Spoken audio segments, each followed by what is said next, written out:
Мисалы, мен өзім интернет желесинен көрдім, где-то январьдын орто ченинде. Анан Кайсы жылы?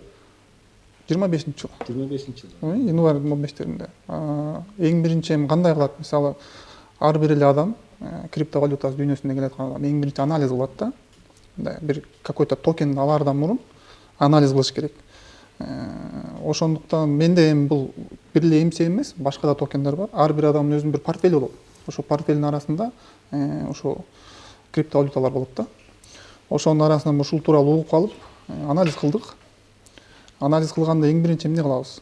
Биз аркасында проектлерге бул проектине карайбыз. Андан кийин исходный код деген бар. Исходный кодду карайбыз. Андан кийинкиси эле команда. Эгерде кандайдыр бир скам деп коет азыр, мындай шылуун десек болот, скам проект десек болот. Ошо скам проект болсо, ал өзүнүн командасынын мындай сүрөтүн жарыялабайт. Командасы жок болот да ал жердечи. Жана white paper деп коет, белая бумага ошол жагында. Бул эмсени тууралуу айтсак, эми бул эмсенде бардыгы турат.